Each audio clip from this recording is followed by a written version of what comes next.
Bom dia a todos. Sejam muito bem-vindos ao call de resultados da Direcional Engenharia do primeiro trimestre de 2024. Eu sou o André Damião, aqui do time de Relações com Investidores da Direcional.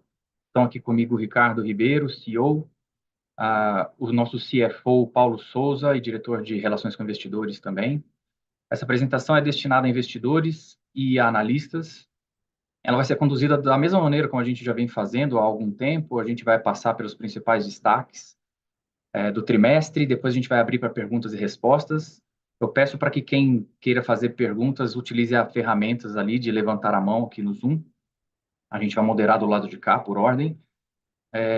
Eu lembro que essa apresentação também ela está sendo transmitida ao vivo pelo YouTube.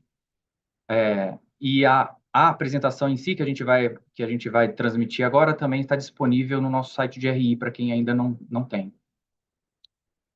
Por fim, eu lembro que esse evento está sendo gravado e ele vai ser disponibilizado para replay no nosso site de RI em breve. Então, logo acabe aqui a conferência. Eu passo a palavra para o Ricardo para começar a apresentação. Bom dia a todos. Satisfação enorme ter vocês aqui conosco para passar pelos nossos resultados do primeiro trimestre, agora do ano de 2024. Obrigado pela participação. Eu vou começar aqui a apresentação tratando dos principais destaques desse nosso primeiro trimestre. Também vou passar pelos nossos dados operacionais. Na sequência, o Paulo Souza vai passar pelos dados financeiros e vou estar à disposição de vocês ao final da apresentação para uma sessão aí de perguntas e respostas, onde a gente poderá esclarecer eventuais dúvidas que remaneçam ao longo da apresentação.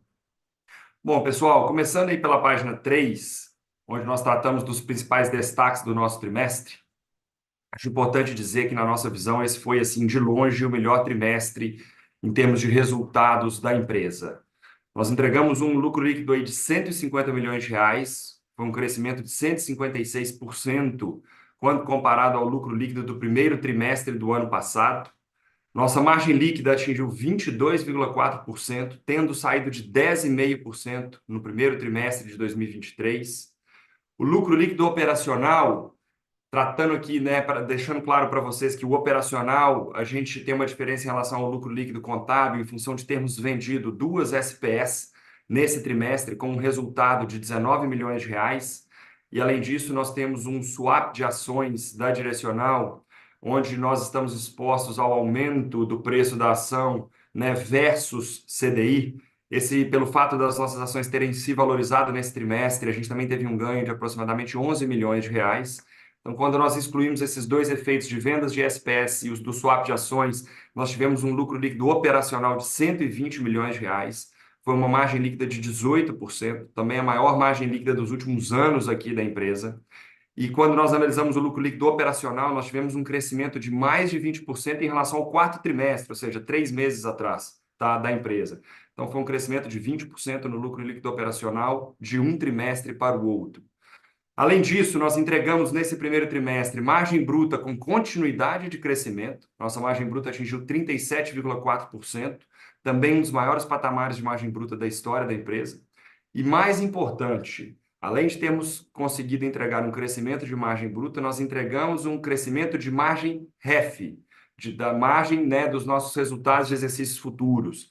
A nossa margem REF nesse trimestre atingiu 43,1%, tendo saído há um trimestre atrás, no quarto trimestre de 23, de 42,5%. Ou seja, foram 6 bips, né? 0,6% de crescimento na margem REF, em cima de um estoque de margem REF de 1,9 bi de um trimestre para o outro. Então, esse é um claro indicador de que a nossa margem bruta nos trimestres que estão por vir certamente se manterá em patamares bastante elevados, bastante sólidos, tá? Então, quando a gente analisa o nosso resultado como um todo, acho que vai muito em linha com o que nós temos dito. Nós entregamos um crescimento de margem bruta reportada, nós entregamos um crescimento de margem REF, nós entregamos um crescimento de VSO e nós entregamos uma redução de despesas comerciais. Então, uma das principais prioridades que a gente tem sempre citado aqui para vocês, né, é o aumento de VSO nesse cenário de inflação bastante controlada, de aumentos de custo bastante controlados no setor, e com capital ainda bastante caro no Brasil, nós temos procurado aumentar a nossa velocidade de vendas para que nesse nosso processo de crescimento a gente tenha uma menor demanda por capital de giro. E nós temos sempre dito que o caminho para o aumento de VSO, quando nós analisamos os preços de venda dos nossos produtos, não está em redução de preço, está em trabalho, né, bem feito, certo, e isso leva um tempo para se materializar. Então, quando nós chegamos nesse trimestre e entregamos esse resultado com aumento de margem, aumento de REF, aumento de VSO e redução de despesa comercial, eu acho que a gente consegue mostrar para vocês um pouco do trabalho que está sendo feito e como, de certa forma, a nossa visão a esse respeito de velocidade de vendas há alguns trimestres atrás estava certa.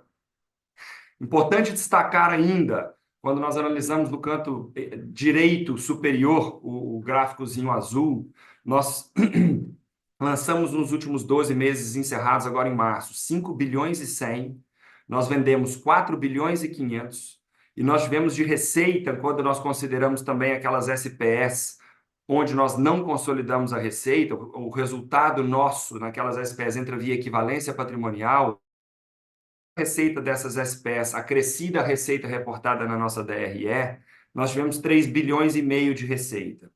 Então, quando nós comparamos 5 bilhões e 100 de lançamentos com 3 bilhões e meio de receita, existe ainda uma perspectiva de continuidade de crescimento da receita da nossa empresa nos trimestres que estão por vir, de algo em torno aí de 49%. Tá? Isso se o patamar de lançamentos for mantido, né?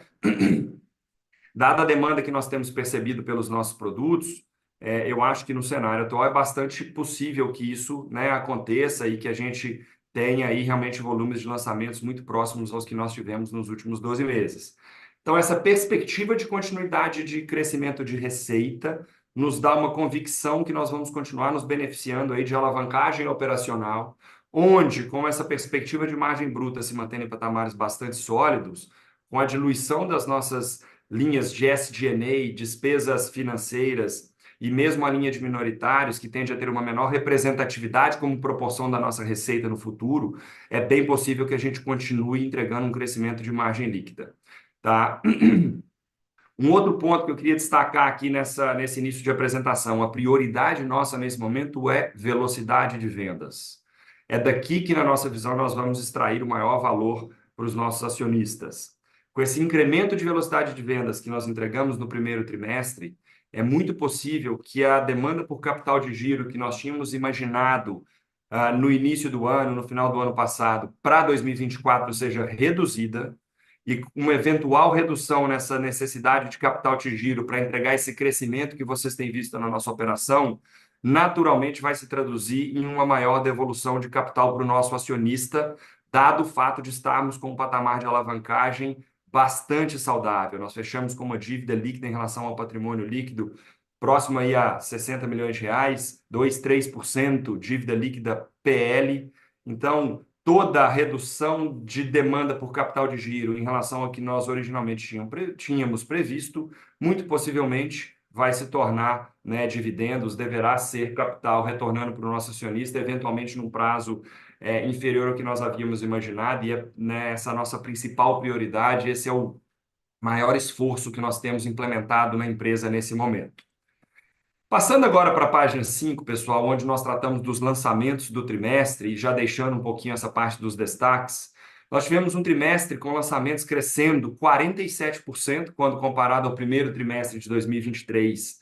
Tivemos aí 897 milhões de lançamentos. Nos últimos 12 meses encerrados em março de 24 agora, os nossos lançamentos atingiram mais de 5 bilhões e 100 milhões de reais. Foi um crescimento de 41%, quando comparado aos lançamentos dos últimos 12 meses encerrados em março de 2023. É um crescimento muito expressivo. Então, é bem legal também vocês analisarem aí. Nós multiplicamos a empresa por 3 em termos de lançamentos de 2020 para o primeiro trimestre de 24. Então, é realmente um esforço, né, muito, muito grande, é muito gratificante nós vemos o resultado que todo o time nosso tem conseguido entregar, e nesse período relativamente curto nós multiplicamos a empresa por 3.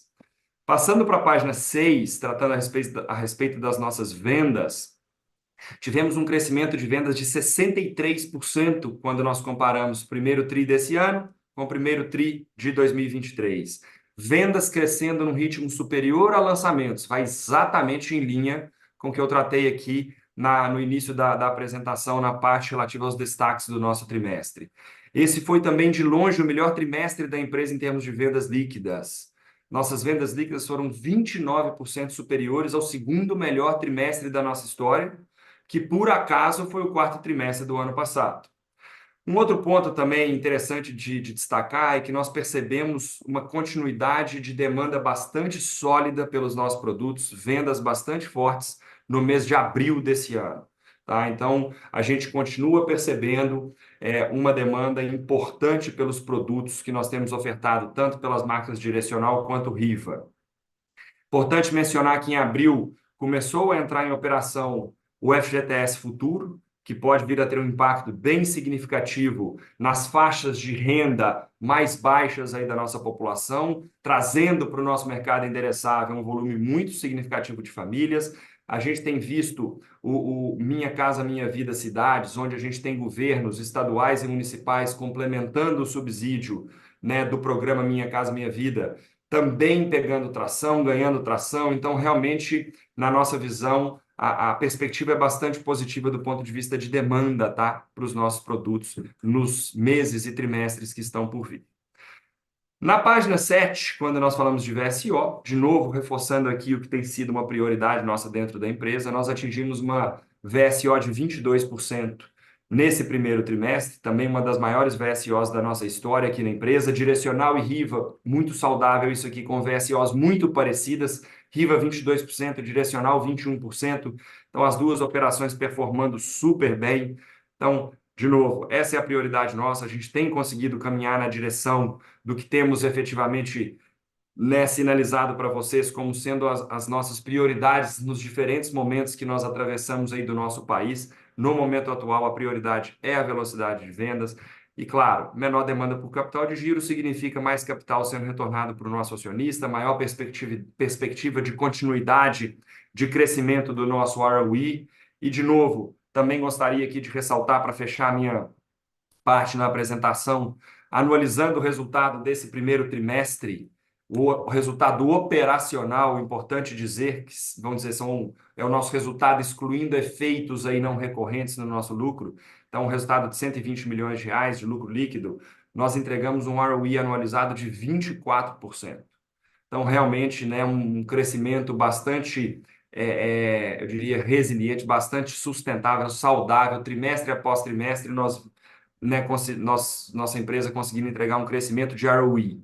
Então, pretendemos continuar nessa caminhada, pretendemos continuar esse trabalho, acreditamos que ainda tem frutos, né, do esforço que nós temos feito ao longo dos últimos meses a serem colhidos no futuro e acreditamos que isso deverá se materializar nos trimestres que estão por vir. Bom, eu queria passar a palavra para o Paulo, para que ele passe pelos principais destaques financeiros e volto com vocês aqui na parte de perguntas e respostas. Obrigado, Ricardo. Bom dia a todos, muito obrigado. É uma satisfação enorme estar aqui para apresentar os resultados do primeiro trimestre. Como veremos nos próximos slides, esse foi um trimestre memorável. Nós avançamos positivamente sobre quase todas as métricas do nosso resultado. Acho que com destaque aqui o crescimento da receita, ganho de margem bruta, ganho de margem REF, diluição de despesas, e com isso a gente conseguiu aqui uma relevante ganho de alavancagem operacional, com um grande aumento do nosso lucro líquido. Vamos começar aqui pelo slide 9, pela receita, e aqui a gente consegue ver a receita do nosso segmento, ela é produto da venda versus obra, e nesse trimestre vendemos de forma relevante, como o Ricardo mostrou ali na frente, e a gente teve um ganho relevante de receita, especialmente contra o primeiro trimestre do ano passado. Nossa receita cresceu 38%, atingimos aí 947 milhões, quando a gente considera a receita líquida das SPS que a gente consolida, que é a parte azul do gráfico, e aqui as SPS que a gente não consolida no resultado, que o resultado vem por equivalência patrimonial, ali embaixo a gente comenta sobre isso. Então, um crescimento muito relevante. Na visão de 12 meses, a gente atingiu 3,5 bi de receita, é um crescimento de 28% contra os 12 meses finalizados num T23. É impressionante isso e acompanhando o crescimento operacional da companhia como um todo. Do lado direito, quando a gente olha ali, a gente tem o gráfico da nossa receita de exercício futuro. Aqui, basicamente, é o que a gente vendeu e ainda não construiu. O backlog cresceu bastante. Nosso backlog cresceu 72% contra o primeiro tri do ano passado. E talvez o principal destaque aqui é o ganho de margem. A nossa margem em REF saiu de 39,1 para 43,1. Isso, somado ao ganho de margem bruta, mostra claramente uma tendência de ganho de margem. Temos conseguido vender melhor, ganhar preço em relação ao comportamento do custo e dos orçamentos das nossas obras. E, de alguma forma, esse indicador aqui sinaliza uma manutenção de margem bruta quando a gente olha para frente. É lógico que depende da componente de lançamentos, a gente continuar lançando produtos com margem bruta elevada, mas, de forma geral, dá algum conforto que a gente está na direção certa. Quando a gente passa para o slide 10, em que a gente, já falando aqui de margem bruta, continuando o tema margem, é importante reforçar o crescimento de margem bruta. Olhando pelo lado, no trimestre, nossa margem bruta alcançou 37,4, é um ganho de 0,3 pontos percentuais em relação ao trimestre anterior e 1,1 ponto percentual em relação ao primeiro tri do ano passado. E aqui mostra ainda com mais relevância quando a gente olha na visão 12 meses, em que a nossa margem bruta, um T23, 12 meses anteriores, 35,7 contra 37 agora, e reforçando, né, ganho de preço de venda contra custo de construção. É uma tendência clara, no gráfico da direita a gente vê claramente essa tendência, tri a tri a gente conseguindo ganhar um espacinho, e quando a gente olha a nossa margem REF, que é a margem futura da apropriação de resultado futura, temos possibilidade de continuar caminhando nesse ganho de margens. Quando a gente vai para o slide 11, aqui é outro ponto importantíssimo do nosso resultado, que é diluição de despesas. A empresa tem crescido receita muito mais rápido do que despesa. O nosso negócio é um negócio de ganho de alavancagem operacional, e isso a gente vê tanto no micro, quanto a gente tem um canteiro de obras maior, um projeto maior, uma regional, né, uma praça maior, operando em praças maiores, e uma empresa maior. Em todos os níveis a gente vê ganho de alavancagem operacional, e dado o crescimento que a companhia tem passado nos últimos anos, o gráfico aqui mostra claramente, quando a gente compara o nosso G&A sobre a receita bruta total, aquela receita que eu apresentei ali em cima, somando as SPS consolidadas com as não consolidadas, a gente atingiu o patamar de 5% da receita no trimestre, e na visão de 12 meses, 5,1%, isso de despesas administrativas. Quando compara com venda, é ainda mais baixo, 3,8% no trimestre, 4% na visão 12 meses. Aqui vale destacar o trabalho contínuo do time, em de tentar buscar sempre fazer mais, aqui com o mesmo tamanho, ou crescendo muito pouco. No trimestre especificamente, acho que vale destacar, né, houve um aumento de 10% comparado com o tri anterior. Aqui o principal impacto é um efeito não recorrente o dissídio aqui de BH, que é a maior parte do nosso G&A alocado aqui em BH, na nossa sede. Ele aconteceu com delay, com atraso. Normalmente ele acontece em novembro. Nesse trimestre ele aconteceu na virada de fevereiro para março. E a gente teve que reconhecer retroativamente esse aumento da folha para os meses de novembro, dezembro, janeiro, aí fevereiro e março já recorrente, e o 13º, e tudo isso aconteceu dentro do trimestre, então houve um efeito não sazonal. Da agora para frente, eu só não tenho o retroativo, lógico, a folha aumentou, mas na proporção do dissídio, que foi bem alinhado com a inflação, mas para frente não se espera um comportamento parecido. Quando vai para despesas comerciais, é outro indicador importante de diluição. Quando a gente volta, o universo aqui, a gente até diluiu menos, mas volta em alguns anos, houve uma diluição muito relevante, e aqui também tem ganho de escala. Nós temos estratégia de vender em lojas, e aí o ganho de produtividade das nossas lojas é muito relevante. Atingimos aqui no trimestre 8,1, de despesas comerciais em relação à receita bruta de incorporação, 4,2 em relação às vendas. É impressionante esse caminho. Quando a gente olha na visão de 12 meses, estamos ainda em 8,6 e 4,8. Passando para o próximo slide, falando de EBITDA, aqui, talvez de forma resumida, reflete o resultado operacional e um pouco do que eu comentei até agora, ganho de margem bruta com diluição de despesas, de forma resumida, é o que a melhor forma de olhar o EBITDA daqui. Nos últimos 3 trimestres, navegamos acima dos 24%, quando a gente compara lá atrás, em que a gente estava na casa dos 20%, então aqui a gente consegue ver claramente esse ganho da operação. Numa visão de 12 meses, nosso EBITDA alcançou quase 600 milhões. Lembrando aqui, a nossa dívida líquida hoje está em 60 milhões, então a gente gerou 10 vezes EBITDA em relação à dívida. Talvez olhando EBITDA, geração de caixa operacional contra endividamento, estamos muito desalavancados, um cenário muito tranquilo, e com uma margem saudável de 24%. Quando a gente vai para o próximo slide, que é no slide 13, em que a gente demonstra que tanto o resultado de equivalência patrimonial, que é o resultado que a gente que passou pelo nossa DRE de SPS em que a gente não consolida. Ali atrás eu mostrei que essa receita atingiu no trimestre 280 milhões. A gente teve 26 milhões de resultado vindo dessas SPS. Esse é o resultado já na nossa participação. Os 280 milhões é a receita total do projeto. No acumulado dos últimos 12 meses, estamos em 73 milhões de reais vindo dessa receita. Aqui é o crescimento normal. Tivemos alguns projetos desenvolvidos com parcerias em que a gente não consolida.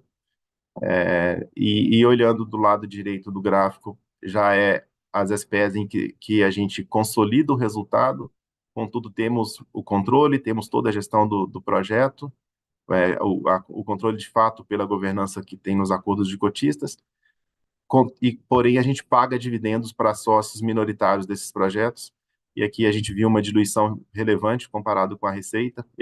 A nossa receita, lá atrás eu mostrei que ela cresceu 30%, quase 40% ano contra ano, e essa linha de minoritários ficou de lado no ano contra ano. E no próximo slide, como resultado de tudo que a gente apresentou aqui, e já muito bem comentado pelo Ricardo, resultado de 150 milhões no trimestre, resultado lucro líquido. Numa visão de 12 meses, ultrapassamos a barreira dos 400 milhões, totalizando 423 milhões, margem líquida de 17,1%, de longe o melhor resultado já da companhia. Do lado direito, a gente coloca o histórico do nosso resultado operacional, conforme já ressaltado pelo Ricardo, já descontando os efeitos não recorrentes. É uma margem líquida de 18%, acho que historicamente talvez o maior patamar de margem líquida da companhia também, e um retorno de 24%, recorde histórico de retorno. Acho que aqui a gente claramente vê o resultado do trabalho que está sendo feito. Acho que a gente está no caminho certo e claramente com um ganho de alavancagem operacional muito relevante. Na visão de 12 meses, a nossa margem líquida saiu de 9 para 17. É impressionante isso. Quando olha tri a tri, um crescimento da casa abaixo de 10, né, em torno de 10, meados de 22 para 18 nesse trimestre. É um trabalho incrível. E por último, para falar um pouquinho de estrutura de capital, acho que talvez um slide importantíssimo, é o ponto de partida de todas as nossas discussões internas. A gente sempre sai da estrutura de capital para discutir tamanho de empresa, direção, para onde a gente vai, volume de dividendos, etc. A gente está num cenário muito, muito tranquilo aqui de alavancagem, como o Ricardo comentou, 2,9% do nosso patrimônio líquido, uma posição de caixa bastante robusta, endividamento muito longo, a nossa dívida líquida A nossa dívida bruta, desculpa, está com prazo médio de 52 meses, na visão agora do primeiro trimestre, muito bem equacionada e distribuída, como a gente está vendo aqui no gráfico do meio, do slide. Somos AAA pela S&P, uma das poucas incorporadoras do Brasil que tem essa nota de rating. E como comentado pelo Ricardo, esse nível de alavancagem nos dá bastante conforto para continuar nessa tendência de crescimento e certamente com essa estratégia nossa de crescimento de vendas, aceleração e redução do nosso ciclo, é bem provável que partindo desse nível de alavancagem muito rapidamente a gente volte e continue sendo uma das maiores pagadoras de dividendos da Bolsa, dado a natureza do nosso negócio, que é um negócio bastante gerador de caixa. Bem, acho que passei pelos principais destaques. Gostaria de voltar agora para o André para fazer a gestão do perguntas e respostas. Muito obrigado, pessoal. Bom, vamos começar. A primeira pergunta aqui é para Fanny Orengue, do Banco Santander. Fanny, seu microfone está liberado. Olá, bom dia, pessoal. Parabéns pelos resultados, cada dia melhor. Vamos lá, eu tenho duas perguntas, tá? A primeira é com relação à tendência de geração de caixa para o ano, né? Então, eu entendo que uma vez uma reunião com o Ricardo mencionou que o POC médio de vocês hoje é em torno de 50%, né? Então, eu queria entender um pouquinho também o que vocês estão fazendo na frente de tentar, eventualmente, vender um pouco mais de estoque também, para eventualmente acelerar um pouco mais aí essa geração de caixa. Então, essa seria minha primeira pergunta. Segunda, a exposição à faixa 1, né? Então, a gente sabe que a Direcional tem uma exposição bastante relevante a esse tipo de público, né? No Norte, no Nordeste, né? A população, né, que ali atende faixa 1. E tem muitas localidades, como o Ricardo mencionou aí no começo da fala dele, que tem o Minha Casa Minha Vida Cidades, né? Então, como, por exemplo, a região ali do Amazonas, que vocês estão praticamente ali, vocês e mais um competidor lá, vocês MRV ali na região, e tem um cheque muito bom, né? Então, queria entender o que vocês acham que vocês podem chegar em termos de exposição à faixa 1 aí até o final do ano, assim? Sei que é um exercício de, né, futurologia, mas seria interessante aí se vocês tivessem alguma visão com relação a isso. É isso, pessoal. Muito obrigada. Oi, Fanny, obrigado pela pergunta. Vou começar aqui com geração de caixa. É isso aí, de fato, a gente tem um POC alto de estoque, né? Isso é normal pela estratégia nossa de que a gente trabalhou até agora, até o final do ano passado, de VSO um pouco mais lenta e a gente tentando ganhar sempre margem no estoque. E como o Ricardo disse, a gente está trabalhando fortemente para aumentar a VSO e encurtar o nosso ciclo. E o resultado disso, claramente, a última derivada é geração de caixa e menor exposição de caixa na operação. Então, esse é o nosso foco. Eu acho que é difícil passar qualquer projeção, mas a gente está trabalhando com bastante lupa na venda, repasse mais rápido e trazer o caixa de volta. E aí sim, né, se vender mais estoque, e a nossa VSO é bem equilibrada entre estoque e lançamento, tá? Acho que não tem nenhuma distorção, a gente não tem vendido mais lançamento do que estoque, e aí o ponto é só aumentar a VSO mesmo e continuar nesse ciclo. Fizemos no primeiro TRI um bom volume de vendas e com isso uma VSO bem diferente, como bem acima do recorrente dos últimos trimestres, é manter o trabalho. Ricardo, você toca o faixão? Bom, vamos lá. Fanny, sem a menor dúvida, né? A faixa 1 do Minha Casa Minha Vida, e chamando aqui faixa 1 unidades financiadas dentro do FGTS, que seriam famílias ganhando abaixo de R$ 2.640 por mês.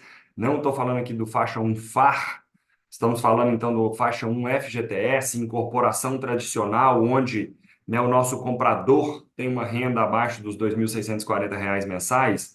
Sem dúvida nenhuma, esse segmento passou a ganhar uma atratividade muito grande, né? Nós temos o RET 1 nessa faixa. Anteriormente o RET era 4, então a gente tem 3 pontos percentuais de ganho quando nós atendemos esse cliente. Nós temos o Minha Casa Minha Vida Cidades ganhando tração em diversas regiões aí que a gente atua, né? Já em operação ou em processo para que entre em operação em breve, então a gente tem uma perspectiva positiva a esse respeito, e nós temos ainda o FGTS Futuro, dando também um ganho de capacidade de compra a essas famílias. Então, é natural que a gente tenha, assim, um incremento, né, das nossas vendas vindo dessas famílias. Eu acho que isso é positivo também para o nosso setor, para o nosso país, para a nossa sociedade. Nós vamos atender famílias que estavam desatendidas há alguns anos atrás. E essas foram unidades aí, foram vendas que representaram em torno de 15% do nosso negócio nos últimos 2 anos. E muito provavelmente, com, né, tanta notícia positiva nesse segmento, a gente acredita sim que esse patamar vai subir, tá? Não porque os outros segmentos vão ter redução de tamanho, mas porque nessa faixa a gente tem sim hoje muito mais famílias com condição de compra, e isso vem em linha, inclusive, com a nossa busca por aumento de VSO. Então é difícil precisar quanto vai ser 20%, vai ser 25% do negócio, mas certamente vai ter um incremento em relação ao que foi nos períodos passados. Acho que a gente vai operar com margens bem parecidas com as que a gente tem reportado atualmente, principalmente em função dessa mudança do RET, então tem uma atratividade para que a gente atue nesse segmento. O pró-soluto tem sido muito menor nessa faixa, porque a gente tem tido em várias cidades, né, ou em vários estados, o Minha Casa Minha Vida Cidades, então isso é muito positivo também. Esse é um cliente que ele é mais frágil, então é muito importante que a gente tenha uma parcela muito pequena de pró-soluto para que, né, a gente não tenha a rentabilidade do nosso negócio afetada pela necessidade de uma maior provisão para atender essas famílias. É natural que elas tenham uma maior dificuldade, uma maior volatilidade, né, em termos de emprego, né, de renda e tudo. Então, acho que essa redução do pró-soluto também nos motiva bastante a atuar nesse segmento. Então, somando RET 1, Minha Casa Minha Vida Cidades e o FGTS Futuro, eu acho que esse passou a ser um segmento bem atrativo, e nessas cidades, né, a gente tem sim um banco de terrenos bastante grande, com muito potencial para atender essas famílias. Então, acredito que vai ganhar representatividade ao longo do tempo e vai ter uma participação, né, importante nesse incremento de VSO que a gente tem buscado. Só não consigo dizer de antemão, Fanny, para quanto vai esse segmento, né, da faixa 1 do Minha Casa Minha Vida dentro do FGTS. Perfeito, Ricardinho, obrigada. Só um follow-up. Agora tem também no Ceará, Minha Casa Minha Vida Cidades? Pois Vocês é, o também têm, é uma Ceará, praça importante para vocês, né? super importante. A nossa operação hoje no Ceará é a maior operação que a gente tem no Nordeste. Sim, também foi anunciado no Ceará, ainda não está em operação, isso é natural, você tem um tempo ali para que entre em operação. Então, acho que quando entrar em vigor o Minha Casa Minha Vida Cidades no estado do Ceará, acho que é mais uma notícia positiva que a gente tem aí, tanto de aumento de VSO quanto de incremento, né, da nossa operação nessas praças, porque também é uma cidade onde nós temos bastante banco de terrenos que nos permite ofertar produtos aí na faixa de preço em torno de R$ 200 mil, e que nos permite atender essas famílias. Perfeito, tá ótimo então. Obrigada, Ricardinho, obrigada, Paulo. Parabéns de novo. E, de novo, até um ponto importante aqui, viu, Fanny? O pró-soluto nesse segmento tem ficado aí em torno de 3, 4%, tá, do VGV, enquanto o nosso pró-soluto médio gira ali em torno de 10, 10,5%. Então, realmente, isso é bastante positivo, tanto do ponto de vista, né, de duration do fluxo de caixa, que a gente recebe ali, né, do preço de venda praticamente 97%, 98% ao longo da obra, e reduz muito a necessidade de provisão para inadimplência. Isso sem considerar FGTS futuro, né, Ricardinho? Isso sem considerar o FGTS Futuro. Agora, o FGTS Futuro, né, ele vai ter um impacto sim na redução do pró-soluto, mas a gente continua limitado ao LTV de 80%, né? Então, Uhum. essas são famílias onde, em geral, não se aprovava 80% de LTV para elas, aprovava 75%, 73%. Então, quando vem o FGTS Futuro, né, muito possivelmente a gente vai chegar numa LTV de 80%. E os 20% não financiados pelo banco, quando a gente soma o subsídio do Minha Casa Minha Vida, o sinal que essa família tem, o FGTS que ele tem, que ele pode sacar, e acresce o Minha Casa Minha Vida Cidades, a parcela que a gente tem que fazer de pró-soluto está ficando muito reduzida, o que é muito positivo. Então, a gente fica mais motivado ainda a trabalhar nesse segmento. E eu acho que aí o Minha Casa Minha Vida Cidades tem tido um impacto bem importante, tá? Perfeito, muito obrigada, Ricardinho. Obrigado pela pergunta, Fanny. A próxima é do Igor Altero, da XP. Igor, seu microfone já está aberto. Oi, pessoal, obrigado, obrigado pela apresentação. Para entender um pouco a dinâmica de VSO, né, que acelerou bem nesse último TRI, quais foram as iniciativas aí que vocês tomaram, né, para conseguir evoluir tanto aqui? Entender se teve um pouco de contribuição também dos novos parâmetros do programa e se vocês estão achando que esse patamar, né, de VSO ele é sustentável aí olhando para frente. E o outro ponto que eu queria tocar dado esse ritmo de VSO mais forte que vocês estão, faz sentido repensar o tamanho de lançamentos para a companhia? Vamos lá. Igor, obrigado aí pela pergunta. Com relação às vendas, assim, é engraçado, né? A gente vai vendo o histórico nosso e as demandas do mercado, e o mercado sempre, né, bastante imediatista, buscando um resultado o quanto antes, e aqui do nosso lado a gente tem um negócio que é de ciclo longo, né? Então, o resultado do nosso trabalho, ele leva um certo tempo para aparecer, e a gente acaba tendo que ter muita disciplina, mantendo ali aquela, né, direção traçada, até que os resultados apareçam e não necessariamente o resultado se dá na velocidade que o mercado muitas vezes imagina. Então, com relação às vendas, o que deveria se imaginar, tá bom, o direcional vai aumentar a VSO, vai ser com redução ou com descontos, porque tem, né, a margem está, de certa forma, saudável. E a gente sempre falando, não precisa dar desconto, nosso produto está muito bem precificado, não tem motivo, nós não estamos com o preço dos nossos produtos fora do mercado. O aumento de VSO vai se dar com trabalho, qualificação da força de vendas, o investimento nas nossas vendas online, assim, massivo. Então, é muito na cadeia nossa interna da empresa, simplificação do processo de venda, o encurtamento do prazo entre a entrada do cliente no instante e a comissão paga para o nosso time de vendas. Então, é um esforço de várias áreas e não necessariamente o esforço, a correção da velocidade de vendas da forma errada, que seria via redução de preços. Aquela seria a forma errada, mas seria a mais rápida. Agora, não foi o que a gente fez. Na nossa visão, nós fizemos o certo. Então, vocês estão vendo margem bruta subindo, margem REF subindo, VSO subindo e despesa comercial caindo. Só que isso exige trabalho num negócio de ciclo longo e, portanto, o resultado desse trabalho vai se materializando gradualmente. Então, acho que assim, realmente nosso primeiro trimestre foi bastante positivo e mostra de forma bem clara o caminho que a gente está traçando. Quando a gente soltou a prévia operacional, vocês viram o aumento de VSO. Soltando agora os resultados financeiros, vocês veem que esse ganho de VSO se deu da forma correta, né? Com o trabalho, com a qualificação da equipe, com o treinamento da equipe, com um investimento muito forte no nosso núcleo digital. Então, as vendas online têm ganhado uma representatividade muito grande no nosso negócio. Nós estamos impactando muito mais clientes e tendo, de certa forma, um custo marginal, né, para entender se aquele cliente tem potencial de compra e para qual produto ele tem potencial de compra, mas tudo feito de forma automatizada. Então, acho que realmente o que está aparecendo agora é o resultado de um trabalho que a gente estava dizendo para vocês e que a gente acredita que vai ser, sim, uma tendência daqui para frente, porque esse é um caminho, né, de desenvolvimento dia após dia. Você não tem uma bala de prata, você tem uma soma de diversas ações, de diversos pequenos ajustes, que ao longo do tempo vai se traduzindo, né, em resultado. Não acho que no primeiro trimestre a mudança dos parâmetros do programa tenha sido o motivador para o ganho de VSO.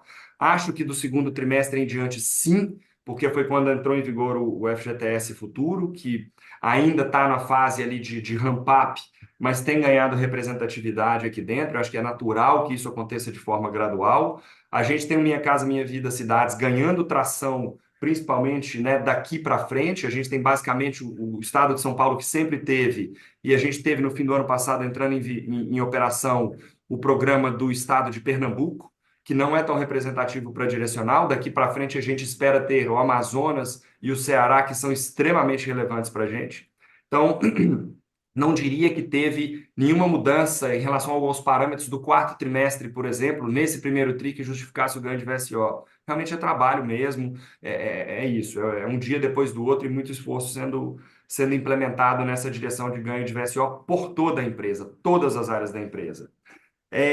Falando em relação a lançamentos, Igor, não é a nossa prioridade. A gente atingiu, né, teve um crescimento muito expressivo de lançamentos em 2023, quando comparado a 2022, sendo que esse crescimento de lançamentos se deu majoritariamente no segundo semestre do ano, depois dos anúncios, né, das mudanças do programa ali no mês de junho. Então, isso nos motivou a incrementar lançamentos, e a gente, inclusive, fez um follow-on, né, dada a necessidade de capital para implementar esse crescimento. Tem uma demanda de capital de giro para isso, por isso que a gente veio ao mercado ali em junho e fizemos o follow-on. Então, a gente teve um volume de lançamentos praticamente 1 bilhão a mais do que havíamos imaginado somente no segundo semestre de 2023. Para 2024, a nossa prioridade é venda e geração de caixa, então é venda, aumento de velocidade das nossas obras, principalmente agora, né, a partir de março, com o fim do período chuvoso, e geração de caixa. Lançamentos não é a prioridade nossa. Então, pode ser que suba um pouquinho e tal, mas não é algo que deverá ser relevante, tá? E a gente consegue entregar um crescimento de VSO sem a necessidade de aumentar lançamentos, mas simplesmente reduzindo o volume de estoques, o volume de unidades disponíveis para comercialização.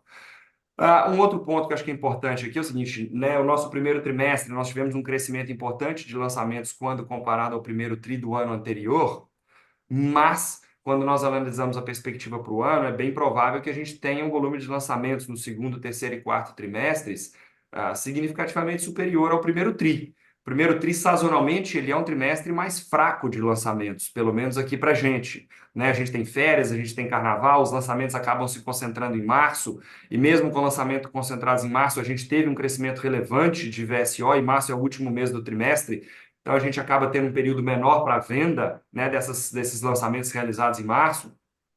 Mas agora no segundo tri a perspectiva é de lançamentos mais fortes, ou trimestres já que não tem a sazonalidade mais fraca em termos de lançamentos do primeiro tri. Então, a manutenção de VSO nesses patamares, com um incremento do volume de lançamentos, né, quando comparado ao primeiro tri, não é trivial. É claro que a gente está trabalhando para isso. O mês de abril foi significativamente mais forte do que nós tínhamos planejado para o mês, tá? Quando nós fizemos o nosso business plan do ano. Então, a demanda continua bastante sólida, mas eu acho que é um pouco, vamos dizer, seria um pouco precipitado da minha parte dizer que a VSO vai ser 22, ou que não possa ser 1% para um lado ou para o outro, mas estamos buscando a maior VSO possível, pode ter certeza disso. Agora, olhando ela trimestralmente, pode acabar tendo impacto ali dos lançamentos do trimestre, se estão concentrados no início do tri ou no fim do tri, e esse deve ser um trimestre forte de lançamentos. Então, pô, a gente, em termos de valores nominais, a gente vê um trimestre muito forte de venda, tá? Mas em termos de VSO, acho que é importante esperar um pouquinho para a gente ter um pouco mais de clareza com relação ao que vai ser lançado dentro do TRI, tá bom? Tá ótimo. Obrigado, Ricardinho. Obrigado, Paulo. Obrigado, André. Obrigado, Igor. Obrigado pela sua pergunta. A próxima pergunta vai para o Jorel Guiotti, do Goldman Sachs. Jorel, por favor. Obrigado a todos. Eu tenho duas perguntas. Primeiramente, queria falar sobre o margem bruto. Então, vocês falaram no release que o margem bruto foi saudável por duas coisas. Vocês viram o margem bruto saudável para venda estoque e venda lançamentos. Então, eu queria entender, tem muita diferença entre o margem bruto entre essas duas modalidades? E a segunda pergunta é sobre as vendas de SP, das participações do SP. Eu queria saber qual foi o impacto dessas vendas na geração de caixa nesse TRI. E a segunda pergunta é se vocês têm mais vendas planejadas para o futuro das participações do SP. Seria isso. Obrigado. Paulo, você pega aí a parte relativa à margem bruta de estoque e lançamentos e a geração de caixa com a venda dessas SPS? Vamos lá. Perfeito. Obrigado. Jorel, a gente tem visto aqui uma similaridade muito grande de margem bruta da que está no meu ref, a que está no estoque e a que está em lançamentos, novos lançamentos. É lógico que eventualmente tem um produto ou outro que está com a margem um pouco melhor ou um pouco abaixo desses 37 bruta que a gente está vendo no resultado, mas hoje a gente tem uma similaridade muito, muito grande. De forma geral, o ganho de eficiência que a gente tem aqui nos projetos que estão em estoque se reflete, também estão refletidos na ref e os novos produtos que estão vindo no mercado estão vindo com margens brutas bem parecidas. De forma bem resumida, acho que dá para falar que está tudo alinhado. Ricardo, você pega a próxima? Vamos lá. Jorel, com relação à geração de caixa em função da venda, foram duas SPS que nós vendemos, SPS com terrenos quitados. Então é importante dizer, né, que a gente traz um montante de caixa de volta para a empresa, a gente antecipa essa geração de caixa de forma importante, a gente só tem feito isso onde os terrenos estão quitados, a gente está acelerando, né, o retorno do capital alocado em terrenos quando, né, a gente faz essas vendas dessas SPS, e obviamente por serem SPS com terrenos pagos em caixa e quitados, por mais que a gente tenha margens bem saudáveis nesses projetos, o retorno é muito menor porque você tem muito capital alocado naquele projeto. E no contexto, especialmente pós, né, decisão do CMN, onde houve uma restrição grande do lastro, né, que dá origem a ativos isentos, a gente tem percebido uma demanda muito grande por esses ativos nossos, porque são lastros, né, realmente raiz, vamos dizer assim, o lastro que dá origem a essa isenção. Então, a gente tem feito a venda desses ativos com taxas de desconto, na nossa visão, muito, mas assim, fazem muito sentido, muito abaixo do custo de capital da empresa, e faz todo sentido a gente trazer esse capital de volta o quanto antes e realocar em projetos com margens muito superiores ou devolver para o nosso acionista, que naturalmente está esperando retornos muito superiores às taxas de desconto que a gente tem conseguido quando a gente vende esses ativos, tá? Então, em se mantendo o mercado, né, nesse formato, com taxas de desconto que na nossa visão fazem sentido, a gente vai vender esses ativos, né? Assim, quando gerar valor, nós vamos vender. Então, a gente tem mais um projeto só, que nesse momento a gente teria possibilidade de venda, de comercialização, com terreno quitado, lançamento se dando num prazo relativamente curto, e onde a gente, em função de ter eliminado praticamente todos os riscos da incorporação imobiliária, em termos de imprevisibilidade de prazo de aprovação e tal, a gente consegue taxas de desconto muito atrativas nessas vendas. Se o cenário se mantiver dessa forma, pode ser que a gente venda. No momento atual, só tem um que eu diria que estaria maduro para que isso possa acontecer. Vamos ver, vamos esperar. Na hora que, né, tiver tudo certinho, a gente pode vir a vender esse projeto. Agora, de novo, é claro que quando a gente faz a venda desses projetos, são projetos que, quando a gente vê 2025, possivelmente a gente antecipou aquele lucro e antecipou aquela geração de caixa. Por mais que o mercado considere essas vendas de SPS e tire do nosso resultado recorrente, tem que tomar um pouquinho de cuidado, porque, de certa forma, se nós não fizéssemos essa venda, ele seria um resultado recorrente. Mas eu acho que é tanto valor que isso gera nas taxas de desconto que a gente tem conseguido fazer a venda desses ativos, que, né, faz sentido a gente continuar trabalhando com a nossa disciplina e não necessariamente excluindo isso do resultado recorrente da empresa, porque é um negócio recorrente. Então, acho que esse é o disclaimer que eu queria fazer, e sim, onde gera valor, a gente, né, pretende continuar trabalhando nessa direção. E só complementando, Ricardo, sobre o impacto na geração de caixa, Jorel, a venda dessas SPS gerou um pouco acima de 50 milhões de caixa no trimestre. Ah, é verdade, desculpa, tinha esquecido disso aí. Então foram 19 milhões de lucro e um pouco mais de 50 milhões de geração de caixa. Boa, obrigado. Muito obrigado, Jorel. A próxima pergunta é do Pedro Lobato, do Bradesco. Pedro, seu microfone está aberto já. Bom dia, pessoal. Obrigado pelo espaço aqui. Queria entender como é que, como é que foi a dinâmica aí de repasse no TRI, né? A gente viu, enfim, uma venda aí crescendo bem, obviamente tem um gap ali entre a venda e o repasse, e ao mesmo tempo os distratos caindo bem também ano contra ano, o repasse cresceu um pouco abaixo da venda, enfim. Mas entender como é que foi a dinâmica, se tem impacto das novas regras da Caixa também, mais nesse sentido. A outra pergunta aqui é mais em relação à reforma tributária, como é que está a visão aí de vocês sobre esse tema. Obrigado. Bom, eu vou pegar primeiro aqui, Pedro.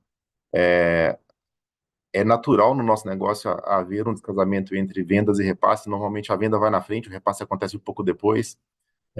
Quando lança, até que o repasse demora, tem um delayzinho para o repasse entrar na esteira, que é de fato registrar o contrato do PJ. Aí é operacional e é natural do nosso negócio. Como a nossa venda deslocou muito forte, tri contra tri, é de se esperar um ganho no repasse nesse trimestre, no segundo tri. E também, sazonalmente, pode olhar historicamente aí nas principais empresas do setor, quarto tri, primeiro tri, são trimestres sazonais de menor repasse, o quarto tri, o finalzinho de ano, e primeiro tri que tem férias, carnaval, tudo se alonga um pouco, lembrando que repasse a gente depende de vários outros entes aqui, além da própria companhia, depende de emissão de documentação de TBI da prefeitura, a gente precisa do cartório, precisa da própria Caixa Econômica Federal. Quando soma tudo isso, sempre tem um delayzinho, e aí a gente sempre tem quarto tri, primeiro tri um pouco mais fraco em repasse, segundo e terceiro tri muito forte, e é normal. E a gente está com uma lupa muito grande aqui, a gente sabe que a venda só vira caixa depois do repasse, a gente precisa acelerar muito essa métrica para trazer o caixa de volta. E esse é o foco aqui do time financeiro. Ô, Ricardo, você pega a segunda? Vamos lá. Pedro, com relação à reforma tributária, acho que ali foi introduzido, né, um parâmetro que é interessante, que é a questão da progressividade, né, da tributação. Acho que do ponto de vista social é algo que faz bastante sentido, né, que é aquela exclusão na proposta original daqueles R$ 100.000 para efeito de cálculo, né, da base de cálculo, né, do montante a ser tributado. Acho que é algo que faz sentido, é algo que, do ponto de vista, de novo, social, é justo, acaba sendo positivo para as faixas de renda mais baixa, para os produtos vendidos, né, por preço inferior. Então, acaba sendo positivo para o Minha Casa Minha Vida e tal. Agora, de novo, eu acho que é muito, né, cedo para tirar conclusões, porque a reforma está no Congresso e acho que podem haver diversas mudanças, que é cedo para a gente considerar o cenário, né, da proposta inicial aí, o cenário definitivo. A gente não sabe como as coisas vão se, né, concretizar, se materializar. Em princípio, me parece muito pouco a redução de 20% em relação ao parâmetro, né, de tributação base. A redução de 20% me parece muito pequena para o setor de incorporação quando a gente compara com a tributação atual e o que está sendo proposto. Acho que a gente poderia ter né, nos segmentos mais altos ali até um aumento de carga tributária, que aparentemente não era o principal objetivo da reforma. Então, acho que é cedo para dizer, acho que, né, falando algo geral a respeito do setor como um todo, não necessariamente do segmento no qual nós atuamos. Agora, quando a gente trata da questão, né, do segmento de faixas mais baixas, eu acho que em função da redução de R$ 100.000, né, na base de cálculo, ele acaba sendo bastante positivo para os produtos de menor valor absoluto ali, de menor ticket de vendas. Mas, pô, vamos esperar um pouco, acho que é muito cedo, vamos ver o que o Congresso vai dizer, como as coisas vão caminhar, para a gente poder efetivamente traçar um cenário para vocês mais, vamos dizer, confiável, pelo menos, tá, Pedro? Mas em grandes números, acho que é isso, o 20% é muito pouco. Vamos lá, é isso. E do ponto de vista social, acho que ela é muito justa. Então, temos duas considerações aí a respeito da reforma que acho que a gente tem que aguardar um pouquinho para ver como as coisas ficam. Tá ótimo, Ricardo. Obrigado. Paulo, André, bom dia. Bom dia, Pedro. Obrigado mais uma vez. A próxima pergunta é do Elvis Credendi, do BTG. Elvis, seu microfone já está aberto. Ricardinho, Paulo, André, duas perguntas aqui do nosso lado. A primeira é sobre o funding, né, no Minha Casa Minha Vida. A gente olha ali o budget do Minha Casa Minha Vida está sendo executado de uma maneira mais rápida, né? Analisando ali as concessões, já dá acima do orçamento anual. Então, eu queria entender do lado de vocês, né, o que vocês estão ouvindo aí, né, do governo e tal, como que vocês estão vendo o cenário para a suplementação desse orçamento, e se de fato essa execução mais forte do orçamento, ela preocupa vocês, e de alguma forma poderia, em algum momento, mudar um pouco a estratégia de como vocês veem o orçamento. E a segunda pergunta seria do lado da geração de caixa, né? Porque vocês comentaram aí da aceleração de ritmo de vendas, deve ser alguma coisa mais estrutural, a companhia deve rodar aí um tamanho mais estabilizado a princípio. Então, eu queria entender se dá para, de fato, esperar uma aceleração também da geração de caixa e entender como que vocês imaginam, né, a alavancagem mais para o final do ano e qual ser o tamanho que abriria ali para retornar em capital para o acionista. É isso, obrigado. Elvis, vamos lá. Funding de Minha Casa Minha Vida. Acho que aqui a gente tem, né, um bom desafio, vamos dizer assim, que significa que a demanda está muito forte e a gente teria um problema se tivesse orçamento e não tivesse demanda, né? O problema aí sim seria sério. Mais preocupante ainda. Agora, com relação ao funding, né, realmente o programa tem performado muito bem, isso, de certa forma, né, era algo esperado, principalmente após os ajustes feitos no ano passado, e os ajustes foram em junho, isso está se refletindo agora, porque você tem o prazo de aprovação dos projetos e tal, então agora tem né, um maior volume de oferta vindo ao mercado. Além disso, né, é muito claro para todo mundo que grande parte desse incremento de demanda pelo orçamento do programa veio do imóvel usado, onde os parâmetros, né, para financiamento, seja de subsídio, seja de LTV, também foram alterados o ano passado, incentivando muito o financiamento de imóveis usados. Vocês já viram agora recentemente um primeiro ajuste, né, sendo comunicado aí pelo Ministério das Cidades, voltando, né, com os parâmetros de imóveis usados em direção ao que eles eram no início do ano passado. Então, assim, claramente, né, existe aí uma prioridade nos imóveis novos, dado o déficit que nós temos no nosso país. É importante que se aumente a base de unidades habitacionais residenciais para a gente combater esse déficit. Então, é muito melhor que se faça um imóvel novo do que se negocie no mercado secundário um imóvel usado sem aumento da base, né, de unidades habitacionais que a gente tem no nosso país. Então, acho que o Ministério, né, tem demonstrado essa atenção com relação ao ritmo de consumo, de orçamento e, naturalmente, tem que priorizar o novo, dados os benefícios que eles trazem, né, tanto do ponto de vista de arrecadação tributária, quanto de geração de emprego, quanto socialmente, em função de termos uma base maior de imóveis no nosso país. Então, acho que assim, a mensagem está muito clara, né, quando a gente vê o caminho que o Ministério tem tomado. Acho que agora é monitorar o que vai acontecer com o consumo de usados depois desse ajuste nos parâmetros.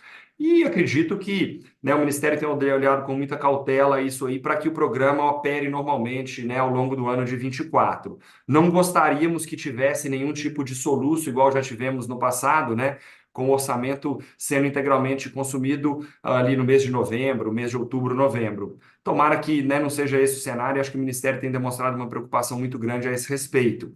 Além disso, o FGTS está com o maior montante de liquidez da história do fundo, mesmo depois de ter pago ali os 25 bi, mais ou menos, que tinha depositado do PIS. Então, né, teve uma saída de caixa de 25 bi agora recentemente, e de novo o FGTS já está com um montante de liquidez bastante, né, elevado. O país tem gerado emprego, o que é positivo para essa arrecadação. Então, assim, eu acho que sim, é super plausível um aumento de orçamento, dada a saúde financeira do FGTS. Né? A gente já ouviu alguns membros aí do governo e da Caixa sinalizando isso, e a gente tem, de certa forma, né, visto aí uma certa convicção grande né, do time do governo que é responsável pelo programa, de que eles estão, né, vendo esse consumo de orçamento com bastante critério e estão bastante tranquilos em relação a isso. Então, acho que é um ponto a ser monitorado, acho que é um ponto de atenção, mas, gente, assim, nós já tivemos pontos muito mais sérios de preocupação no setor, eu acho, do que esse, né? Então, acho que essa é uma boa realidade que a gente está vivendo, né? Do ponto de vista de demanda. Claro que é importante que o funding se mantenha até o fim do ano. Com relação à geração de caixa, né, da empresa, eu falei um pouquinho aqui na minha apresentação. Elvis, a gente tem procurado sim aumento de VSO, isso é super importante. Naturalmente, vai ter menor demanda por capital de giro do que nós tínhamos estimado. A gente aqui na Direcional sempre foi um dos, né, grandes pagadores de dividendos aí da Bolsa, sempre entregando dividend yields e payouts bastante elevados. É claro que quando a oportunidade aparece né, maior demanda, a gente tendo capacidade de execução das obras, a gente, né, aproveita essas oportunidades. Foi o que a gente fez no ano passado, o programa melhorou, a gente levantou capital, lançamos um bi a mais do que imaginávamos, estamos com a empresa em outro patamar, e 3 trimestres depois de um follow-on, né, nosso follow-on foi em junho, então a gente teve o terceiro, quarto e o primeiro trimestre desse ano, então 3 trimestres depois da gente levantar 400 milhões de reais, nós aumentamos o book da empresa em 25% naquele momento, no follow-on. 3 trimestres depois, nós entregamos um ROE de 24%. Acho que aqui está muito claro que nós estamos alocando esse capital levantado de uma maneira muito eficiente, gerando retorno que o acionista que confiou na gente e nos deu aquele capital ali em junho, de certa forma, nós estamos remunerando o capital, né, que ele nos entregou, acreditando aqui no nosso trabalho.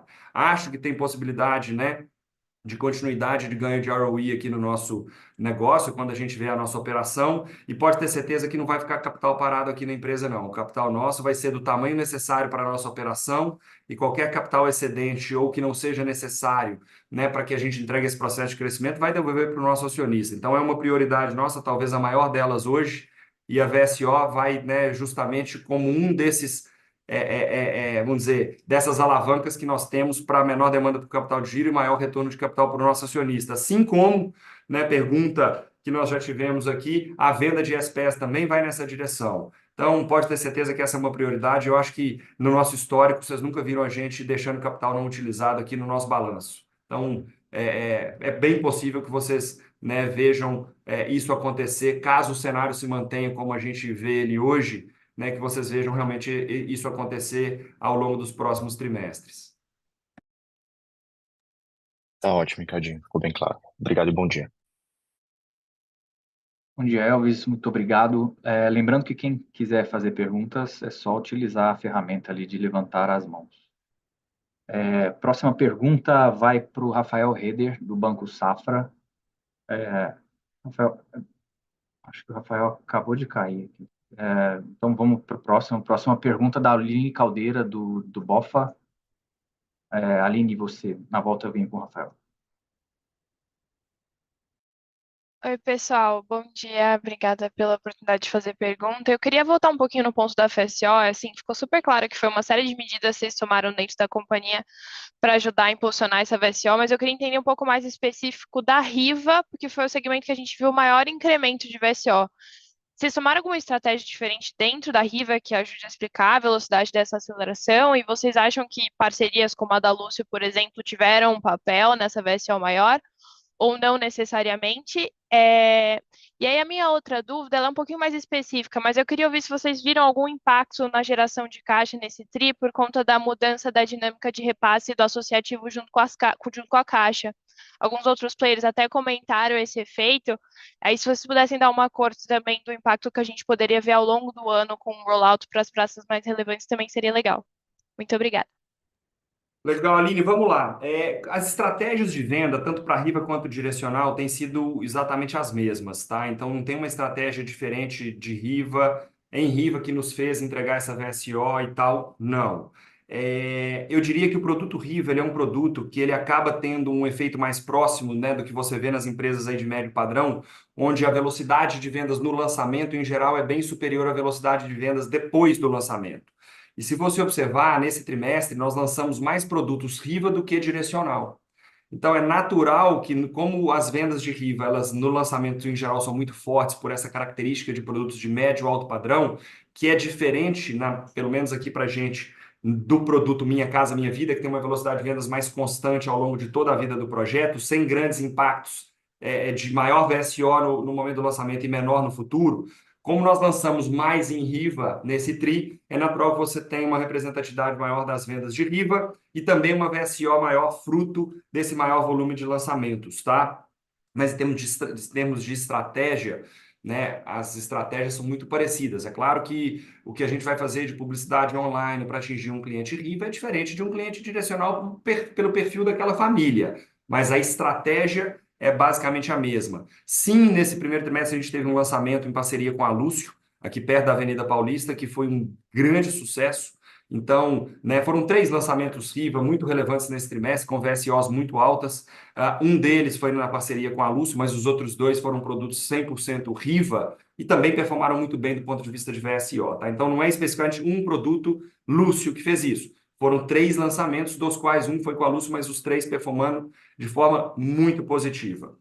Com relação à mudança, né, do parâmetro ali, da forma que a Caixa acredita os recursos quando acontece um repasse, até deixando isso claro para todos, anteriormente a Caixa acreditava o valor do terreno, mais o avanço de obra realizado até o momento que o repasse se dava, ela acreditava no momento da assinatura do contrato de financiamento entre cliente e Caixa, depois esse recurso era desbloqueado quando o registro desse contrato se dava no cartório de registro de imóveis. Mas o Caixa entrava no momento da assinatura do contrato de financiamento. Agora, houve uma mudança nesse processo, não agora, essa mudança tem se dado gradualmente, já tem mais de um ano. O que está acontecendo é que o crédito desses recursos tem se dado após o registro do contrato de financiamento no cartório, ao invés de se dar no momento da assinatura. Então, você acaba tendo um gap aí de 30 a 45 dias, onde o recurso está sendo creditado para as empresas, né, em um momento posterior ao que se dava anteriormente. Esse período, o dinheiro, o recurso é remunerado, tá, gente? Então, não tem uma perda financeira, é basicamente uma questão de fluxo de caixa. E ao longo dos últimos meses, a cada mês você tinha ali uma régua de estados brasileiros, onde essa mudança de forma, né, de pagamento desse montante inicial se dava, e em função disso pode estar havendo, do ponto de vista simplesmente de contábil, uma postergação do pagamento e, consequentemente, uma maior queima de caixa temporária por parte das empresas. Isso também afeta a gente, né? É uma regra que vale para o Brasil inteiro. Agora, em junho, entra em vigor o Minha Casa Minha Vida no Rio de Janeiro e o FGTS Minha Casa Minha Vida e SBPE em São Paulo. O SBPE no Rio já entrou em vigor há um tempo atrás. Como o direcional tem uma exposição, né, que não é concentrada em nenhuma praça, eu imagino que essa mudança de critério não tem um impacto tão relevante na gente, porque a nossa operação, né, ela é bastante diversificada, então a gente já teve um impacto maior em função de todas as outras praças onde nós atuamos, essa mudança de critério já se deu, e também é importante dizer que para PJs contratados anteriormente a essa virada de chave, o crédito continua se dando na geração do contrato. Essa mudança onde o crédito se dá após o registro no cartório de registro de imóveis, se dá para os novos PJ contratados a partir daquela data. Então, o negócio fica muito diferido ali ao longo do tempo. Hoje nós temos, se tivesse sido mantido o critério antigo, né, de pagamento no momento da assinatura do contrato de financiamento, nós teríamos aí quase 70 milhões a mais de geração de caixa, 60 e poucos. Esse é o impacto que aparece, né, teria aparecido aí para você se não tivesse sido alterado o parâmetro, nossa dívida líquida seria zero, hoje ela está em 66 milhões de reais. Então é basicamente isso, mas acho que é algo natural, assim, a gente, né, teve o anúncio disso pela Caixa já há algum tempo, paciência, a gente tem que se preparar para essa realidade, acho que não tem nenhum problema nisso, do ponto de vista regulatório, legal, está tudo certinho, né? A Caixa está fazendo algo que, né, todos os demais bancos que atuam no segmento fazem, então algo normal. Mas o impacto foi esse, um pouco mais de 60 milhões de reais que a gente tem hoje em processo de registro nos cartórios e que seria caixa caso não tivesse havido essa mudança. Mas ok, acho que está tudo em linha e o impacto da virada de São Paulo e Rio, que deve, né, em princípio, se dar agora em junho, sendo que Rio é só Minha Casa Minha Vida, só FGTS e SBPE já foi, acho que não é nada tão material para direcional, não. Perfeito. Só complementando um ponto do Ricardo, é importante também ressaltar que, como é algo que já foi comunicado há mais tempo e é um processo de médio prazo, isso já está e sempre esteve nos nossos orçamentos.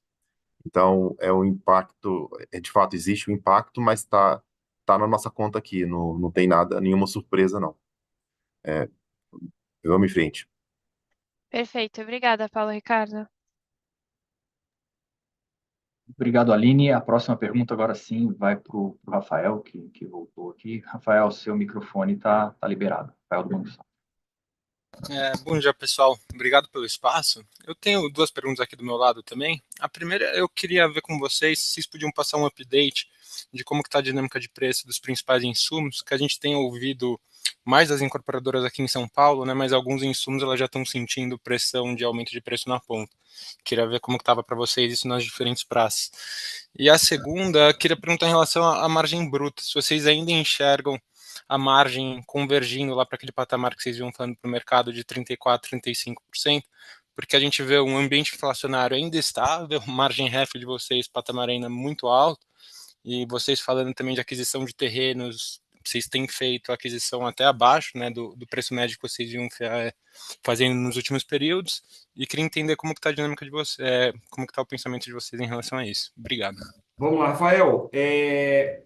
Seguinte, né? Quando você olha a nossa ref subiu 0,6% de um tri para o outro, em cima de uma base de 1.900 bi, né, de ref. Então, assim, acho que, né, olhando os próximos trimestres, a tendência de margem bruta é ela se manter forte, possivelmente até com um ligeiro incremento ainda, não tão significativo, mas pode ser que a gente tenha um ligeiro incremento ainda, muito fruto da margem ref continuar crescendo, né? Assim, realmente crescer 0,6 em cima desse estoque de ref de 1.900 mostra que as novas vendas têm sido feitas com margens bem saudáveis. Acho que perspectiva de margem bruta é sólida, não acho que, por mais que eu sempre diga que o gatilho para a gente aprovar um lançamento aqui na direcional margem bruta ali 34 e pouco, eu vejo pelos próximos trimestres, talvez aí anos, margem bruta nossa acima desse patamar. Eu acho que a escala que a gente conseguiu atingir, né, é uma escala superior ao que imaginávamos anteriormente, com obras extremamente sob controle, e a gente tem se beneficiado muito da escala que a gente tem em cada praça que a gente atua e da nossa capacidade de oferecer volume para os nossos fornecedores, negociando muito melhor os preços dos nossos insumos. Então, eu acho que essa escala que a gente está atingindo, possivelmente, pode ser que o nosso patamar de margem bruta recorrente tenha mudado e seja superior àqueles 34%. Acho que a realidade hoje tem me dado um conforto grande de dizer que o patamar recorrente, sei lá, talvez daqui a 3 anos, é superior a 34%, sem muita dúvida, caso os parâmetros do programa, né, se mantenham, os parâmetros, as questões de affordability se mantenham próximo do que estão hoje. Então, realmente, eu estou mais confortável aí com margens brutas muito sólidas nos trimestres que estão por vir, bem sólidas, tá? Questão de insumos, cara, o INCC, nós compramos aqui, sei lá, milhares de insumos. Né? O insumo mais representativo para o nosso negócio é o cimento e o aço, que geram 7, 8% do nosso custo. Fora a mão de obra, né? Que é o mais relevante deles. Mas falando de insumos que não são mão de obra, tá bom, teve um aumento no cobre. Quanto é o cobre? 2%. Ah, sobe 10%, é 0,2%, mas aí cai em outros insumos. Então, não tem pressão de custo aqui para a gente. Eu acho que o principal, né, quando a gente pondera, subiu um, caiu o outro, não tem algo generalizado, não tem nada, não tem problema que nesse momento, né, devesse dizer para vocês aqui que tem uma preocupação com um determinado insumo que pode impactar de forma relevante o nosso negócio. Acho que o ponto a ser monitorado é mão de obra em São Paulo, tá? Então, acho que aqui é o que a gente tem que monitorar. Não estou vendo, estou falando aqui que não estou vendo mudança em margem bruta, não estou vendo mudança nos orçamentos que a gente, né, tem para os nossos projetos, mas é um ponto a ser monitorado, porque impacta o ciclo da nossa obra, ciclo mais longo de, né, diminui retorno. Né, a mão de obra é representativa no custo, por mais que no nosso processo construtivo seja muito menos representativa do que em outros processos construtivos mais artesanais, mas temos que monitorar. Do ponto de vista de preço, mas estou falando isso há 2 anos também, né? Normal, é o nosso dia a dia. Agora, em termos de insumos, não. Tá bem controlado nesse momento, entre uns aumentando, outros diminuindo, questões de commodities, né? Caso do cobre e tal. Mas ok, faz parte, é o nosso dia a dia. Acho que peguei os principais pontos aí com relação à perspectiva de margem bruta e tal. Por enquanto, estamos confortáveis e está tudo sob controle e acho que leva temos um tempo aí razoável pela frente com margens brutas bem saudáveis, tá? Bem acima aí daqueles 34, que eu acho que não é o recorrente hoje. Tenho que dizer que acho que o recorrente é acima disso, dada a escala que nós conseguimos atingir nas praças que a gente está e a nossa capacidade de negociação com os nossos fornecedores. A gente tem se beneficiado disso.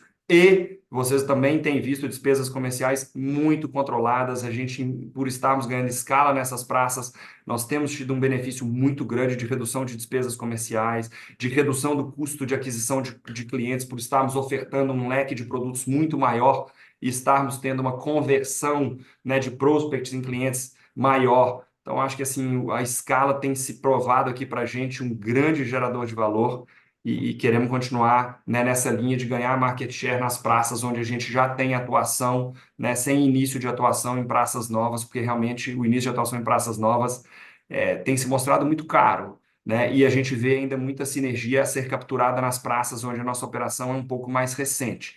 Então, acho que a perspectiva continua sendo, né, boa no momento atual e nos trimestres que estão por vir, quando a gente olha o cenário de hoje e as variáveis que nós temos hoje como, né, analisar. Então, acho que essa é a conclusão aí para a sua pergunta, Fael. Não, perfeito, ficou muito claro mesmo. Obrigado, Ricardinho. Bom dia, pessoal. Obrigado, Rafael. A próxima pergunta do Vitor Tapia, UBS. Vitor, seu microfone já está liberado. Oi, pessoal, bom dia. Primeiro ponto que queria abordar com vocês aqui, eu não consegui entrar logo no comecinho, não peguei a fala do Ricardinho, mas não sei se vocês abordaram mais qualitativamente como é que está vendas, né, que acho que é esse trabalho muito forte que vocês vêm fazendo, né, como é que isso tem se comportado aí no mês de abril, esse comecinho de maio, né, e como é que está essa expectativa para o trimestre, né, de maneira qualitativa, obviamente, mas mais no ponto de tentar entender o que pode ser diluição, né, de despesa com venda, principalmente, enfim, para esse ano de 2024 para o ano de 2025. Porque na minha cabeça, assim, vocês já estão fazendo esse trabalho de crescer muito mais a venda do que a despesa de venda, só que se eu não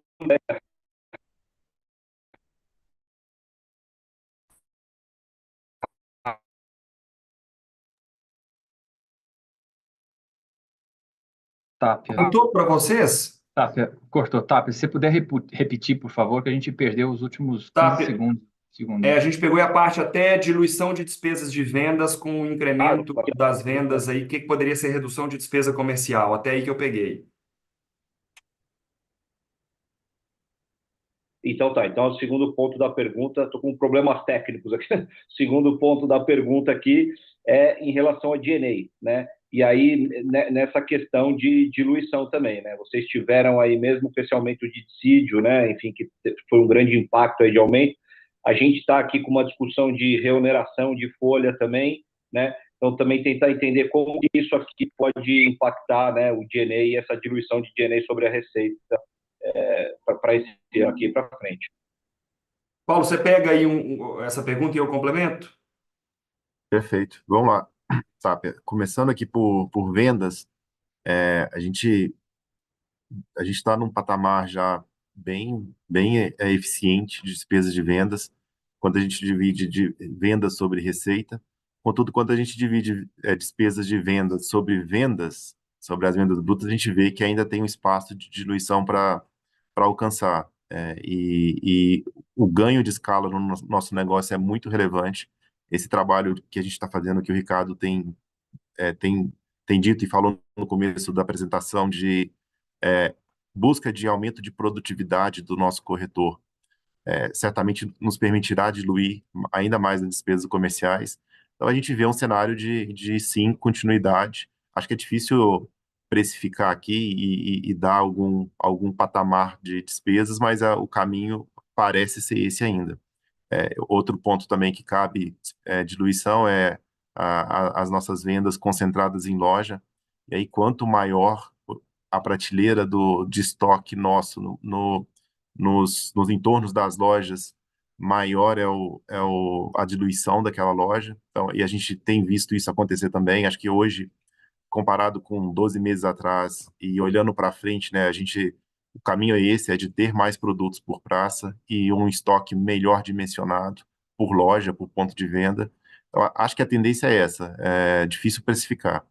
E D&A é a mesma coisa, o D&A, o dissídio já foi, né? O dissídio, os dissídios, os últimos negociados, todos estão muito próximos de inflação, a gente está num cenário de inflação bem controlado, e o crescimento de receita nosso tem sido bem relevante, e ele vai acompanhar vendas, né? Vendas, a gente viu que nos últimos 12 meses, vendas cresceram mais do que receita, e um pedaço bom da receita ficou no REF, a gente acelerando obra agora, vale lembrar também, o primeiro trimestre não é um trimestre que normalmente a gente começa a obra, a gente começa ali no final, começa a começar as obras no final do primeiro tri e acelera muito no segundo e terceiro tri.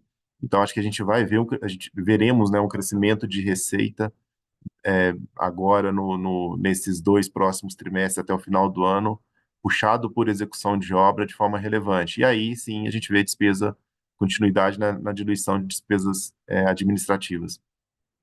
É isso, Ricardo. Não sei se você quer complementar algum ponto. Não, acho que cobriu tudo aí. Só se puderem falar da reoneração, né? Se tem já algum impacto aí, como é que está a perspectiva e discussão sobre isso também, Ricardinho, por favor? Ô, Tapia, bom, ontem, né, à noite saíram algumas notícias aí a esse respeito, parece que está tendo aí vamos dizer, uma convergência entre legislativo, executivo, de novo, vamos ver como vai ficar isso aí, a questão, né, final, mas aparentemente essa reoneração vai se dar de forma bem gradual ao longo do tempo, e aparentemente, né, em sendo isso, o impacto é muito baixo. Agora, eu diria que o impacto para a gente aí de uma eventual mudança do dia para a noite seria algo entre 12 e 15 milhões de reais, tá? Mas não acho que, né, aparentemente, esse não deverá ser o cenário mais provável. Né, a desoneração ela é importante para o setor. Os nossos fornecedores, né, nas nossas obras são desonerados, então poderia vir algum tipo de mudança de custo, né, de execução das obras também fruto dessa reoneração, que aí é difícil a gente avaliar, né, na vírgula, porque a gente não sabe exatamente quais fornecedores ali são desonerados e quanto seria o impacto de eventual aumento de custo e tal, mas pelo que a gente tem visto de notícias, não é algo que a gente devesse se preocupar nesse momento, porque aparentemente, né, vai ser algo bem gradual e sem nenhum tipo de trauma, vamos dizer, do dia para a noite, né? Sendo um negócio gradual, isso acaba refletindo em preço também gradualmente e tal, e não tem nenhum tipo de problema. Seria muito traumático, um pouco mais traumático, se a coisa se desse, né, de um dia para o outro, que seria muito, muito complicado, até do ponto de vista de segurança, né, de se operar, de se trabalhar aí no país. Então, essa estimativa preliminar 12, 15 é numa figura anual, entende? Numa Tá figura bom. anual. Mas se isso se der ao longo de 4 anos, né, assim, não sendo gradual, tá tudo bem e a gente se adapta a isso aí sem nenhum tipo de mudança de margem ou qualquer coisa nesse sentido. Claríssimo. Obrigado, pessoal. Bom dia. Bom dia, Tapia. Obrigado pela pergunta. A próxima é do André Mazzini, do Citibank. Mazzini, seu microfone já está liberado. Oi, pessoal. Obrigado pelo call. Primeiro, gostaria de dar os parabéns para o Paulo pela nova posição de CFO. Muito merecido, Paulo, essa trajetória na direcional. Então, duas perguntas sobre São Paulo. A primeira, sobre aprovações em São Paulo com o novo plano, né? Então, num call de player de média alta, lá vi, na verdade, eles comentaram que as aprovações estão extremamente lentas em São Paulo, quase parando, na verdade, né? Dado as mudanças para as novas regras. Segundo eles, os agentes da prefeitura basicamente têm que entender regra nova, né, e que deixa o processo muito moroso. Deixou, pelo menos esse ano, até agora. Vocês acham que isso está acontecendo também no segmento de DIR e de Riva, ou é só mais para média alta? Essa é a primeira. E a segunda também sobre São Paulo, né, no tópico do HIS, os caps do HIS aumentaram, né, acho que uns 10% arredondando ano contra ano, e também parece que a prefeitura está mais exigente e fazendo um enforcement maior da renda, né, do comprador do HIS, o que provavelmente é bom para quem sempre fez by the book, como vocês, né? Uma competição desleal não está mais na mesa. E também mais verticalização para o HS, né, no novo plano. Então, tudo isso somado, vocês acham que esse novo HS majorado vai ser game changer para margem e VSO na Praça de São Paulo? Obrigado. Vamos lá, Mazzini.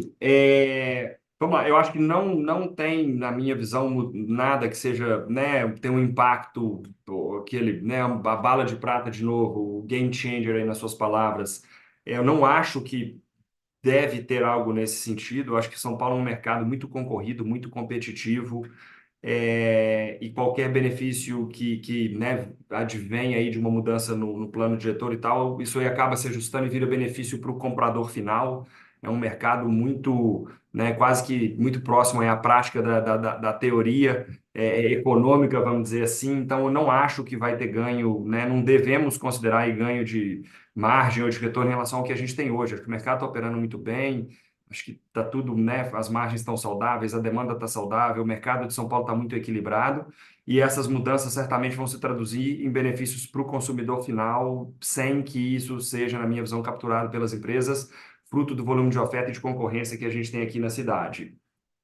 Com relação às aprovações em São Paulo, a gente teve lançamentos em São Paulo no primeiro trimestre, ali funcionou tudo, né, os projetos foram aprovados dentro do cronograma normal. Agora, no segundo trimestre, bom, o fato da gente, né, não ter nenhuma dependência muito grande de uma cidade especificamente é bem positivo para a gente, a nossa operação acaba sendo muito mais ali resiliente, sem grandes impactos de mudanças, né, que se deem, seja fruto de plano diretor, seja fruto de qualquer outra questão que possa vir a impactar uma cidade isoladamente, a gente não está tão sujeito a isso, né? São Paulo, apesar de ser a principal praça nossa hoje, é menos de 20% do nosso negócio, a gente repõe com lançamentos em outros lugares e tal.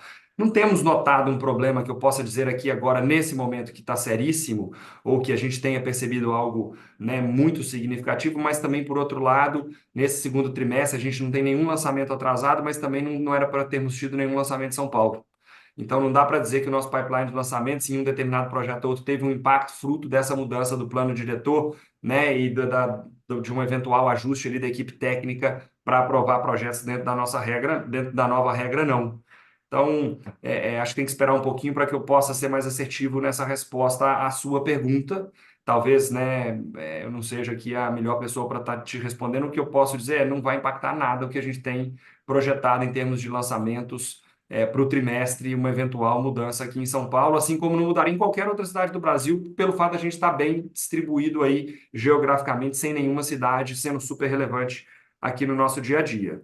Eu acho que, independentemente disso, pô, é um negócio que, caso esteja existindo, né, gente, vai dar tudo certo, os técnicos vão se adaptar. São Paulo tem uma equipe super qualificada, é algo natural, acontece, a gente vê isso quando tem mudanças de mandato, né? E ok, depois de um certo tempo entra na esteira de novo. E a gente aqui está num negócio que não é de ciclo de trimestre, a gente está num ciclo aqui, né, de mais de ano. Então não é um ajuste de 1, 2 meses que eu acho que devesse, do ponto de vista, né, do investidor, justificar uma mudança de posição. Faz parte, né? O negócio nosso é ciclo longo, a gente acaba reportando resultado trimestralmente, mas acho que é algo natural. Agora, para direcional, eu diria que o impacto é zero, não é algo que deva ser levado em consideração quando vocês analisam aqui a gente, tá? Mazini, obrigado pelos parabéns aí. Estou muito feliz e animado aí para esse desafio. Show. Obrigado, Ricardinho e Paulo. Parabéns de novo. É isso. Bom dia, pessoal. Obrigado, André. Não temos mais perguntas aqui no momento, então só para deixar a disponibilidade do time de RI aqui para eventuais outras dúvidas que surgirem ou que não foram tratadas aqui. Para finalizar, passo a palavra para o Ricardo. Bom, gente, então mais uma vez queria realmente agradecer a participação de todos, por parte de perguntas e respostas aqui super rica. Obrigado aí pela participação de tanta gente, realmente é bem legal, né, ver aí os principais pontos que vocês têm, de certa forma, procurado mais informação a respeito da nossa operação. Isso para a gente gera muito valor, chama atenção para muitas coisas, né, e nos traz uma série aqui de provocações. Queria, né, finalizar reforçando aí que a gente está otimista com a nossa operação. Claro que são, né, diversos desafios, mas eu acho que a gente tem conseguido endereçar os pontos de maior relevância para a continuidade aí, né, de melhoria dos nossos resultados, dos nossos números. Acho que a gente está nesse caminho, tem muito para fazer, tem muito para melhorar aqui, mas realmente a gente está, né, bastante satisfeito com o resultado que a gente entregou. O time inteiro, eu acho que tem feito um trabalho muito bacana. Queria dar os parabéns aqui para a nossa equipe toda, realmente muito gratificante ver o que tem sido feito pela equipe. E esperamos continuar nessa trajetória, pessoal. Nós vamos fazer o nosso melhor. Esforço aqui, vocês podem ter certeza que não vai faltar. E vamos procurar continuar entregando, né, resultados que vocês esperam e que vocês gostariam de ver aqui pela empresa.